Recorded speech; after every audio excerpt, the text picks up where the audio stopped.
उपासक जब भ्रमात्मक सुखों को सत्य मान करके उसे भोगने की इच्छा करता है, उसी इच्छा से वो फंस जाता है।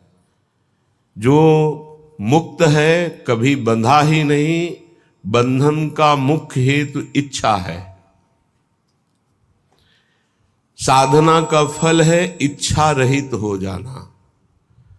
किसी भी तरह की कोई भी इच्छा नहीं। जिसके हृदय में ना सद इच्छा है ना असद इच्छा है, वो जीवन मुक्त महापुरुष है। जिसके हृदय में सद इच्छा है वो साधक है। जिसके हृदय में असद इच्छाएं हैं वही विषयी संसारी पुरुष है। यद्यपि संसारी पुरुष भी स्वरूप से मुक्त है, पर वो इच्छा रखने के कारण जन्म मरण के चक्र को स्वाभाविक प्राप्त होता है। इसलिए उपासक इच्छाओं के त्याग के लिए सदैव बलवान बना रहे।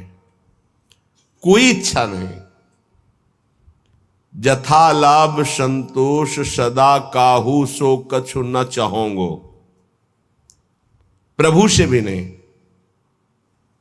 सच्ची मानिए, प्रभु से भी कहने की आवश्यकता नहीं है। अनंत माताओं का दुलार लिए हुए हमारे सर्वशक्तिमान, सर्वज्ञ, सर्वत्र सर्वभूत हिते रताः प्रभु सदैव हित करते रहते हैं, मंगल करते रहते हैं, पर हमारी इच्छाएं गलत आचरणों में ले जाकर हमको दुख प्रदान करती हैं। ये हमारी इच्छाएं हैं। यदि हम इच्छा का त्याग कर दे तो प्रभु से भी इच्छा करने की आवश्यकता नहीं है। वो अपने आप योगक्षेमम वहाम्यहम, वो आप आगे से आगे व्यवस्था करते हैं। सत्य कहते हैं आवश्यकता बाद में होती है, व्यवस्था पहले हो जाती है। एक बार नहीं, लाखों बार ये अनुभव किया गया। एक भक्त नहीं, अनंत भक्तों ने ऐसा अनुभव किया। आवश्यकता बाद में, उसकी पूर्ति पहले ही हो गई है। पता बाद में चलता है। हम बोले ऐसा चाहिए और पूर्ति पहले है कि वो तो है, पहले से ऐसे ऐसा हो गया है। क्या हुआ? आप अपनी निष्ठा से चूक गए, इच्छा कर ली, प्रभु ने पहले पूर्ति कर रखी थी। बोले हमारी तो नहीं होती, क्योंकि आप इच्छाओं के गुलाम हैं, प्रभु के दास नहीं।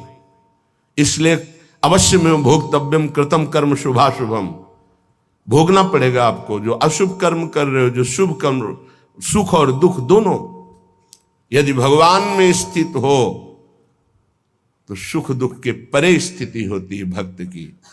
भारी से भारी बाहरी दुख दिखाई देगा, बाहरी सुख दिखाई देगा, उसकी स्थिति में सुख और दुख प्रवेश नहीं कर सकता। हमारी साधना का परम लक्ष्य है चाह मिटाना, इच्छा मिटाना, चिंता शोक रहित हो जाना। फिकर फार फकनी करे ताको नाम फकीर। कोई इच्छा नहीं रह गई, सद की भी इच्छा नहीं। क्या स्थिति है? सद की भी चाह नहीं रह गई। असत की तो बात क्या।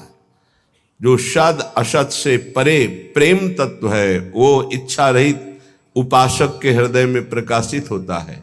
जाहि न चाही कबहु कछु, तुम सन सहज सने। सहज प्रेम प्रभु से हो जाएगा। जैसे भी सहज प्रेम विषयों से, ऐसे प्रभु से हो जाएगा। बस इच्छा रहित हो जाओ। पूज्य श्री सद्गुरुदेव भगवान प्रथम जिन्होंने इस मार्ग में अंगुली पकड़ के चलाना सिखाया। कोटि कोटि बलिहारी है श्री हरि की कि ऐसे सद्गुरु मिलते गए जो आगे बढ़ाते गए। बचपन से ही उन्होंने यही शिक्षा दी, कभी कोई इच्छा मत करो, जैसे प्रभु रखे वैसे राजी रहो। और स्वयं में ऐसी दिनचर्या थी। 20 वर्ष से वो फलाहार करते थे। गांव में फलाहार में आलू और गुड़ के सिवा क्या है? गांव के किसान जो पैदा करते उसमें वो सेवा करते। कोई अंगूर फल सेव संतरा सब। और नियमावली, नारियल का खप्पर ऐसे रखा और आपने पूछ लिया स्वामी जी डालें, खप्पर पलटा के रख दिया, हो गया बच्चा। पहले सिखा दिया जाता था, पूछ मत लेना, थोड़ा डाल, स्वामी जी और डाले, बस उतने से ऐसे हाथ रख देते। हाँ कहना उनके जीवन में नहीं था, ये दे दो कहना जीवन में नहीं था, भिक्षा करवा दो ऐसा जीवन में नहीं था। इसीलिए फलाहार करते थे। कई कई दिन थोड़ा गुड़ पा लिया, कभी कोई थोड़ा दूध ले आया, एक बार 24 घंटे में, रात दिन माला में रहते थे। जब देखो तब माला में। फलाहार में निद्रा अपने आप खत्म हो जाती है। अच्छा फलाहार करने वाले की बात नहीं कहते कि विविध प्रकार के पदार्थ जो ऐसे रूखा सूखा, तो तमोगुण खत्म हो जाता है, नींद नहीं। तो हम जब गुरुदेव भगवान को देखते तो बैठे मिलते, 2 बजे रात का संस्कार उन्हीं का डाला हुआ है। ए उठ, देख किसान लोग खेत जोतने जा रहे हैं। जब वो अपनी क्रिया में प्रमाद नहीं करते, भजन में प्रमाद नहीं करते, तो ऐसे अपने आसन के नीचे शयन कराते, उठ बैठ, माला ले, चल नाम जप कर।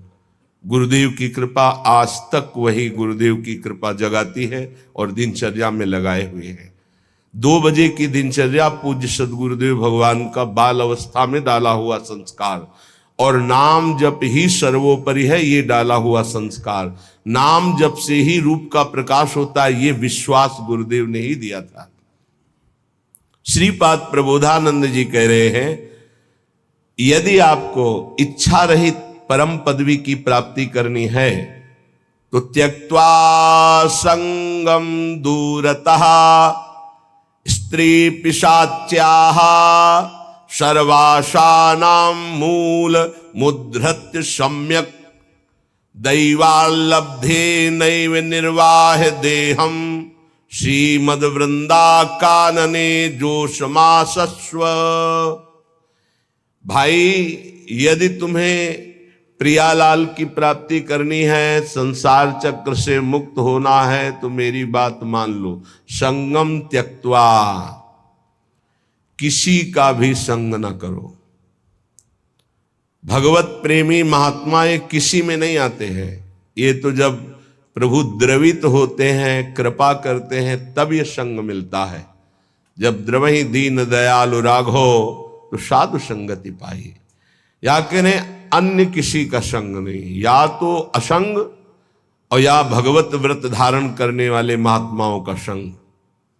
ये बड़े बड़े महापुरुषों के आदेश हैं। एकस चरण दास चित्त मनंती से युंजीत तद वृत्तिष साधुश्चेत प्रसंगा। या तो असंग और या तो जिनका चित्त परमात्मा में लगा हुआ है, ऐसे साधुओं का संग, अन्यथा नहीं। आगे कह रहे हैं, एक पिशाच है सबके हृदय में, काम पिशाच। यह ऐसा राक्षस है, कभी अघाने वाला नहीं। भगवान ने इसे महापापी कहा है। और ये महासनो, बहुत खाने वाला लेकिन कभी ना अघाने वाला, अर्थात भोगते भोगते मर जाओ पर कभी तृप्त नहीं हो सकते। इसलिए ये जो पुरुष शरीर का आकर्षण विपरीत शरीरों के प्रति है, ये राक्षसी भाव है। गृहस्थी में धर्मयुक्त एक पत्नी व्रत या एक पति व्रत लेकर के इस पिशाच पर विजय प्राप्त की जाती है, और विरक्ति में पूर्णतया भगवान के आश्रित होकर, गुरु भगवान के आश्रित होकर इस विकार पर विजय प्राप्त की जाती है। साधन में बड़ी ऊंचाई तक ये काम भ्रष्ट कर देता है, इसे पिशाच कहा गया है। जैसे किसी ने पूछा था कि शास्त्रों में लिखा है नरकस्य नारी, लिखा हुआ है, तो क्या स्त्री नरक है? उसका अर्थ तुम कैसे जानोगे जब भजन नहीं करते? उसमें लिखा हुआ है कि जो तुम्हारी काम भावना स्त्री के प्रति गंदी है ना, तुम्हें नरक ले जाएगी। भगवान ने कहा है, त्रिविधम नरकस्येदम द्वारम नाशन मात्मनः कामः क्रोधा तथा लोभा तस्मादेव त्रयं त्यजेत्। तुम उनमें मां भाव, देवी भाव ये नहीं कर सकते हो, तुम उनमें भोग्य भाव करोगे तो नरक पहुंचोगे। ये लिखा है नरकस्य नारी। जो नारी के प्रति काम भोग की भावना से देखता है सब माताओं बहनों की तरफ, उसका नरक जाना निश्चित है, अशुभ गति को व्यभिचारी प्राप्त होता है। जो शास्त्रों की भाषा को नहीं समझते हो, शास्त्रों के प्रति अंगुली उठाने लगते, उसमें ऐसा लिखा है। ये बड़े बड़े देशभक्त, बड़े बड़े भगवत भक्त इन्हीं माताओं से प्रकट होते हैं। हमारे भाव को पिशाच कहा गया है। ये देखो, पिशाच चढ़ जाता है तो कैसा राक्षस होता है, कैसा व्यवहार करता है। उस सृष्टि में आप आंख खोल के देख लो, मनुष्य कोई ऐसा कर सकता है? राक्षस करता है, पिशाच करता है। ये काम पिशाच है। ये चढ़ जाए तो पूज्य और जिनका हम रक्षण करना चाहिए उनका शोषण प्रारंभ कर देता है। ये ऐसा नीच है, भगवान बचावे। बहुत ही पापी है, बहुत ही खाने वाला, कभी ना घाने वाला, इसलिए इसको कहा गया है। जहां कोई अर्थ भावना को नहीं समझ पाता है वहां शास्त्र पर अंगुली उठाता है। जैसे इस श्लोक को अगर साधारण शब्दों में लिया जाए और उसका उत्तर दिया, गलत हो जाएगा। संगम त्यक्त्वा स्त्री पिशाच्याः, इसका भाव है स्त्री के प्रति जो काम भाव तुम रखते हो पिशाच भाव है, तुम्हें राक्षस बना देगा। इसलिए भगवत प्रेमी महात्माओं का संग और असंग और विपरीत शरीरों के प्रति काम भाव का चिंतन, ये तुम्हें राक्षस बना देगा। राक्षस राक्षस जो अपनी ही केवल वासनाओं की पूर्ति चाहता है, वो जैसे भी हो उसे राक्षस कहते हैं। समस्त वासनाओं पर सम्यक प्रकार से विजय प्राप्त किए हुए महात्मा को भगवत साक्षात्कार होता है। जिसे एक बार भगवत साक्षात्कार हो जाता है, वो जिधर देखता है उधर वही दिखाई देते हैं। रूप छके घूमत रहे, तन को तनिक न भान, नारायण दीर्घ जल भाई यह प्रेम पहचान। ऐसा थोड़ी कि तुम बोल दो कि मैं डॉक्टर हूं तो डिग्री है तुम्हारे पास, चलो ऑपरेशन करके दिखाओ, सम्यक रूप से तब माना जाएगा। ऐसे ही तुम भगवत साक्षात्कार की हो तो काम क्रोध लोभ मोह मद मत्सर इनके विजेता होगे। मान अपमान निंदा स्तुति इनको समान समझने वाले होगे। तभी कह रहे सम्यक रूप से समस्त वासनाओं का मूलच्छेद करके जो दैव के द्वारा प्राप्त, प्रारब्ध के द्वारा प्राप्त शरीर पोषण को करते हुए, देह यात्रा का निर्वाह करते हुए रात दिन भजन करता है, उसके हृदय में प्रेम प्रकाशित होता है। फिर ध्यान दीजिए, संगम त्यक्त्वा, समस्त संगों का त्यागी कहां से होता है? भगवत प्रेमी महात्माओं के संग से। सर्व संगोपहो ही माम, संतों का संग सब संगों का त्याग करा देता है। फिर कह रहे स्त्री पिशाच्याः, ये जो पिशाच भाव राक्षस भाव माताओं बहनों के प्रति आए, प्रतिकूल शरीरों के प्रति भोगने का है, ये तुम्हारी दुर्गति कर देगा, इसका त्याग करो।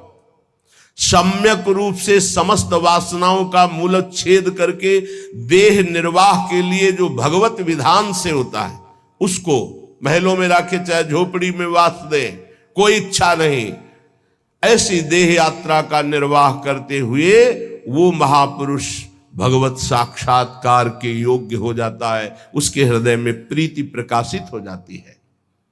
ना कुरु ना वद, ना कुरु ना वद किंचित विस्मराशेष दृश्यम, स्मर मिथुनम महस्तद गौरनीलम स्मरार्तम, बहुजन समवायाद दूरमुद्विजयाहि, प्रिय निवसस्तु दिव्य श्रील वृंदावनांतः। ऐसा कुछ मत कर कि तू फंस जाए। कितने कृपालु हैं हमारे गुरुजन महापुरुष, बड़े प्यार से कह रहे हैं कि तू अभी समझता नहीं है। विषय चुगा जिन चुगय मन, चुगत कछुक सुख होए, फिर फांसी ऐसी लगे तेषम दुख न को।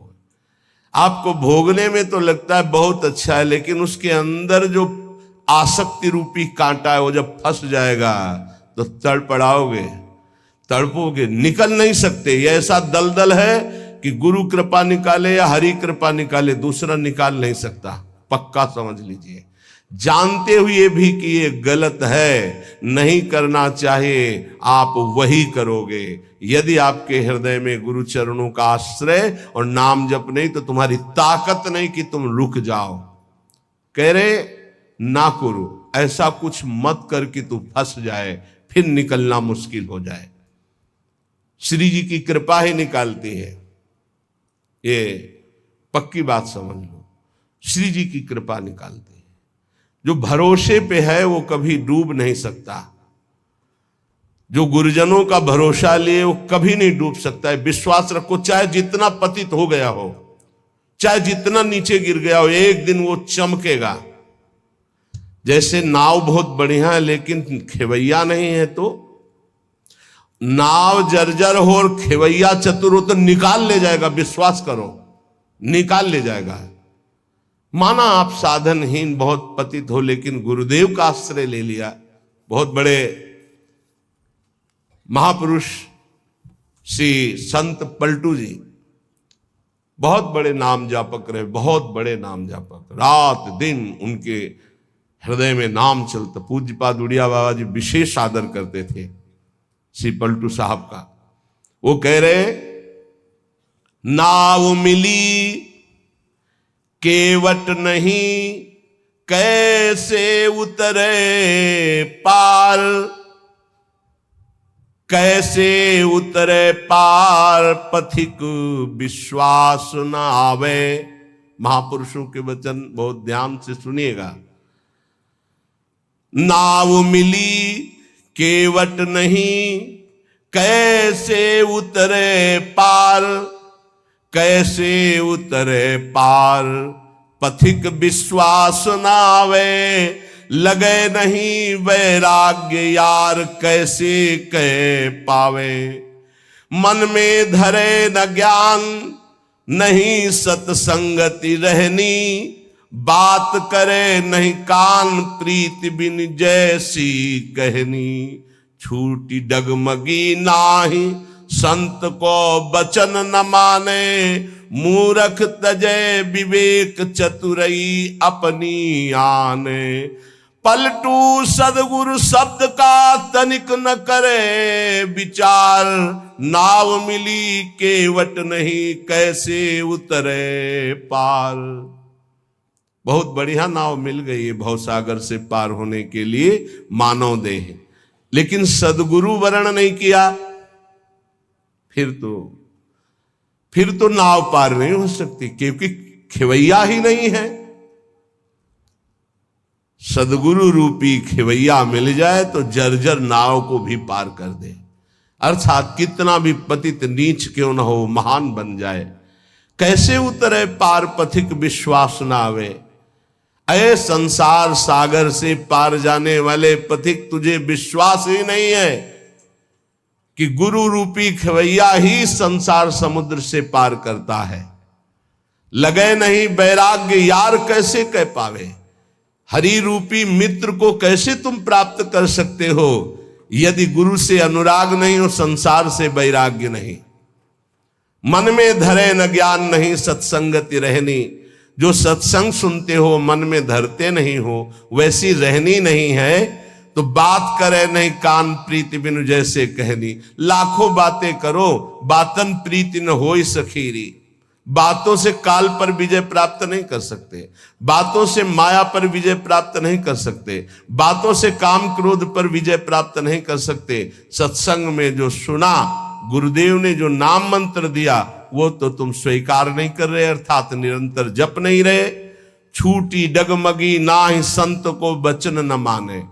तुमने संत की आज्ञा का पालन नहीं किया, इसलिए तुम्हारी नाव डगमगा करके भंवर में फंस रही है। मूरख तजय विवेक चतुरई अपनी आने। विवेक है नहीं, बड़े बुद्धिमान बनते हो, फंस जाओगे। पलटू सदगुरु शब्द का ये बहुत बड़ा विजय का पताका है, सदगुरु द्वारा दिया हुआ नाम मंत्र। ध्यान रखना, सदगुरु का शब्द कोई साधारण नहीं है। उनका शब्द ऐसा महान शक्तिशाली है कि माया का अंधकार नष्ट होता चला जाएगा। अज्ञान तिमिरांधस्य ज्ञानांजन शलाकया चक्षुरुन्मीलितं येन तस्मै श्री गुरुवे नमः। बंदो गुरुपद कंज कृपा सिंधु नर रूप हरि, महामोहतम पुंज जासु बचन बचन रवि कर निकर। बस गुरु के शब्द पर ध्यान दे दे। पलटू सदगुरु शब्द का तनिक न करे विचार, तो नाव मिली केवट नहीं, कैसे उतरे पार। मत करो ऐसा कोई कर्म जिससे तू फंस जाए। धोबिया फिर मर जाएगा, चादर लीजे धोए। ये बहुत सुंदर मानव देह मिला है, बहुत गंदगी में इसको डुबो रहे हो, मन माने आचरण कर रहे हो, बहुत भोगना पड़ेगा। अभी समझ में नहीं आ रहा है, अभी इसलिए समझ में नहीं आ रहा कि समय है। चाहे जो बोलो, चाहे पाप कर्म बोलो, चाहे पुण्य कर्म, कोई बोलने वाला नहीं तुम्हें, लेकिन जब फसल काटोगे तब पता चलेगा तुमने बोया क्या था। माना कि अब फसल में बहुत बढ़िया आम और अंगूर की बेल लगा दी, लेकिन पीछे बम्बूल बोए हो तो आम खाने को अभी नहीं मिलेंगे। ये आगे की फसल है, अभी काटो पीछे की फसल। इसीलिए बड़े बड़े साधकों को, संतों को देखा जाता है शारीरिक दंड भोगते हुए, क्योंकि वो पिछली फसल है। तो तुम कैसे बच जाओगे? तुम दान पुण्य करके बच जाओगे? नहीं। इसलिए अभी समय है, अभी समय है। धोबिया फिर मर जाएगा, चादर लीजिए धोए। डंके की चोट में कबीरदास जी कहते हैं, चदरिया झीनी रे झीनी, हमको जैसी दी थी वैसी की वैसी धरी दीनी, चदरिया झीनी रे झीनी। आज तक इस चादर को कभी गंदा दाग नहीं लगने दिया। हे हरि, जैसा दिया था वैसा वापस। चादर लीजिए धोए, मैल है बहुत समानी, बहुत जन्मों से तुम्हारे मन में गंदगी भरी है। चल सदगुरु के घाट, भरा जा निर्मल पानी। इस मन, तन, बुद्धि, इनकी गंदगी कहां धोई जाती है? सदगुरु के दरबार में। चल सदगुरु के घाट, भरा जा निर्मल पानी। निर्मल पानी ज्ञान। ऐसा नहीं करना चाहिए, ऐसा करो, ऐसा नहीं करना चाहिए। अगर आप बात मान गए तो पुराने पाप भस्म हो जाएंगे, नया पाप बनेगा नहीं, और जिससे शरीर की रचना होगी उसे भोग लो। नाम जप करते हुए ऐसी सामर्थ्य आ जाएगी। चादर भई पुरानी, दिनों दिन बार न की जाए। देर मत कर, पता नहीं कब मर जाएगा, कब शरीर छूट जाएगा, कोई भरोसा नहीं, कोई भरोसा नहीं। रोज फूल लेने आते थे हितधाम, 2-3 दिन जब नहीं आए तो बगीचा था ना फूलों का, तो माली से पूछा कि वो दिखाई नहीं देते, तो उनका तो पधार गए। अरे इतने स्वस्थ एकदम तेजस्वी कैसे पधार गए? बोले दिल फेल हो गया। वो आसन में बैठे थे, श्री जी का प्रसाद ला रहे थे, प्रसाद सामने पहुंच नहीं पाया और वो पहुंच गए, शरीर छूट गया। बहुत हृदय में कि अरे इतनी स्वस्थ, इतनी कम अवस्था।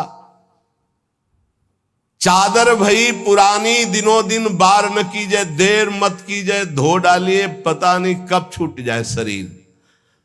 कैसे? सत्संगत में सौंद ज्ञान का साबुन दीजिए, छूटे कलमल दाग, नाम का कलप लगावे। चलिए चादर ओढ़, बहुर नहीं भव जल आवे। पलटू ऐसा कीजिए, मन नहीं मैला होए। धोबिया फिर मर जाएगा, चादर लीजिए धोए। क्या बात, क्या महापुरुषों की बात। सत्संग रूपी साबुन लगाकर मन के मैल को मिटा दो। जो सत्संग में सुन रहे हो, जो गुरुदेव ने नाम दिया है, वो तुम्हें निर्मल कर देगा जितना अधिक जपोगे। अगर नाम जप नहीं किया, सत्संग की बातें जीवन में नहीं उतारी, ये गंदगी छूटने वाली नहीं। कोई त्रिभुवन में ऐसा साबुन नहीं बना कि तुम्हारे मन को साफ कर सके। वो केवल गुरु प्रदत्त नाम और सत्संग। दीपक बारा नाम का महल भया उजियार। ये देखो, महल भया उजियार, नाम का तेज विराजा।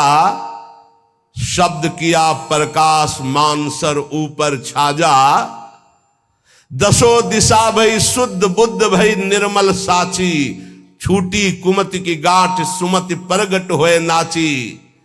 होत 36 राग, दाग त्रिगुण का छूटा। पूरन प्रगटे, भाग कर्म का कलसा फूटा। पलटू अंधियारी मिटी, बाती दीन्ही टार। और दीपक बारा नाम का तो महल भया उजियार। हे अमृत है इन महापुरुषों का अनुभव। दीपक बारा नाम का महल भया उजियार। जिस समय राधा राधा राधा राधा राधा राधा, अज्ञान अंधकार नष्ट हो गया। गोस्वामी जी का अनुभव है, तुलसीदास जी महाराज का। राम नाम मणिदीप धरी जीह दे हरिद्वार, तुलसी भीतर बाहरो जो चाहसु जियार। बाहर भी उन्नति